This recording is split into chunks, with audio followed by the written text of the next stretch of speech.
ಬ್ರಾಹ್ಮಣನ ಅಲ್ಪಾಯು ಮಗ ದೀರ್ಘಾಯುವಾದ ಕಥೆ.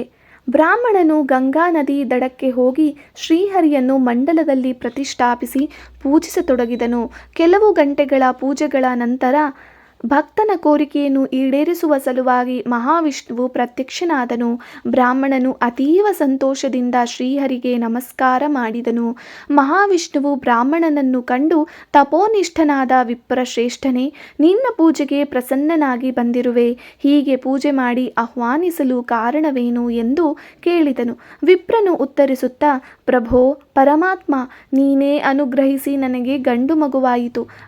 ಆದರೆ ಆ ಮಗುವನ್ನು ದೊಡ್ಡವನನ್ನಾಗಿ ಮಾಡಿ ಆನಂದ ಪಡುವ ಭಾಗ್ಯ ನನಗಿಲ್ಲ. ನಾರದರು ಹೇಳಿರುವಂತೆ ಅವನು ತನ್ನ 12ನೆಯ ವಯಸ್ಸಿನಲ್ಲಿ ಪ್ರಾಣ ಬಿಡುವನು. ಅದು ಸನ್ನಿಹಿತವಾಗಿದೆ. ಇದರಿಂದ ನನಗೂ ನನ್ನ ಹೆಂಡತಿಗೂ ಕೊರಗು ಉಂಟಾಗಿದೆ. ಪುತ್ರ ಭಿಕ್ಷೆಗಾಗಿ ನಾನು ನಿನ್ನಲ್ಲಿ ವಿಶೇಷ ಪೂಜೆಗೈದೆನು ಎಂದನು.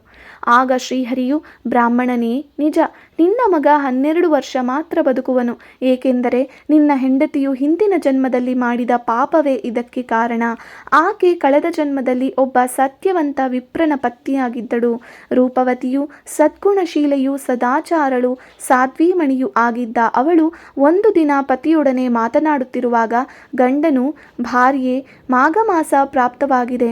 ಸೂರ್ಯನು ಮಕರ ರಾಶಿಯಲ್ಲಿರುವಾಗ ಸೂರ್ಯೋದಯ ಕಾಲದಲ್ಲಿ ನದಿ ಸ್ನಾನ ಮಾಡಬೇಕು. ಆಗ ಮಾಧವನು ಪ್ರೀತಿಯಿಂದ ಬಯಸಿದ್ದನ್ನು ಕರುಣಿಸುವನು ಎಂದನು. ಪತಿಯ ಮಾತಿನಂತೆ ಅವಳು ಮಾಘ ಸ್ನಾನವನ್ನು ಮಾಡಿದಳು.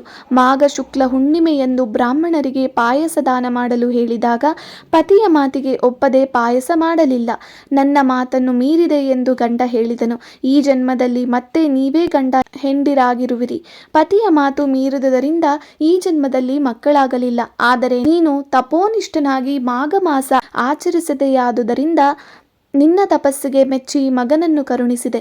ಆದರೆ ನಿನ್ನ ಹೆಂಡತಿ ನಿನ್ನ ಮಾತು ಮೀರಿದ್ದಳಾದ್ದರಿಂದ ಅದರ ಫಲವಾಗಿ ಈ ಜನ್ಮದಲ್ಲಿ ನಿನ್ನಿಂದ ಮಗನಾದರೂ ಅಲ್ಪಾಯುವಾಗಿರುವನು.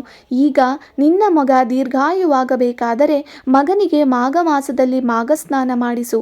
ಆಗ ಅವನು ದೀರ್ಘಾಯುವಾಗುವನು. ಮಾಘ ಸ್ನಾನದ ಮಹಿಮೆಯೇ ಅಂತಹುದಾಗಿದೆ. ಅದು ಎಲ್ಲ ಪಾಪಗಳನ್ನು ಸುಟ್ಟು ಹಾಕಿ ಬಿಡುವುದು. ನನಗೆ ಮಾಸಗಳಿಗೆಲ್ಲ ಮಾಘ ಮಾಸ ಮಹಾಪ್ರೀತಿಯಾದದ್ದಾಗಿದೆ. ಮಾಘ ಸ್ನಾನ ಮಾಡುವವರು ನನ್ನಲ್ಲಿ ಪ್ರೀತಿಯುಳ್ಳವರಾಗಿರುತ್ತಾರೆ. ಅವರಿಗೆ ನಾನು ಎಲ್ಲ ಸುಖಗಳನ್ನು ಕೊಡುವೆನು. ಮಾಘ ಸ್ನಾನದಿಂದ ಹಿಂದೆ ರಾಜ ಮಹಾರಾಜರುಗಳು ಮಾಘ ಸ್ನಾನ, ಮಾಘ ವ್ರತ ಮಾಡಿ ಯುದ್ಧದಲ್ಲಿ ಜಯಶಾಲಿಗಳಾದರು. ಜನಕ ಮಹಾರಾಜ ಮಾಘ ಸ್ನಾನ ಮಾಡಿ ಮಹಾಜ್ಞಾನಿಯಾದನು. ಮಾಘ ಮಾಸದ ಸ್ನಾನ ಮಾಡುವವರು ನನಗೆ ಪ್ರಿಯರಾಗಿರುತ್ತಾರೆ. ಈ ಸ್ನಾನದ ಮಹಿಮೆಯನ್ನು ಬಲ್ಲವರೇ ಬಲ್ಲರು, ಎಲ್ಲರೂ ತಿಳಿಯಲಾರರು. ಮಾಘ ಮಾಸದುದ್ದಕ್ಕೂ ಸ್ನಾನ, ಮಾಘ ವ್ರತ ಮಾಡಿ ಹರಿಪೂಜೆ ಮಾಡುತ್ತಾ ಧನ್ಯರಾದರು. ಕೇಳಿದೆಯಾ ಜಹ್ನು? ಮಾಘ ಸ್ನಾನದಿಂದ ಅಲ್ಪಾಯುವು ದೀರ್ಘಾಯುವಾಗುತ್ತಾನೆ. ಮಾಘ ವ್ರತಕ್ಕೆ ಸಮನಾದ ವ್ರತವಿಲ್ಲ.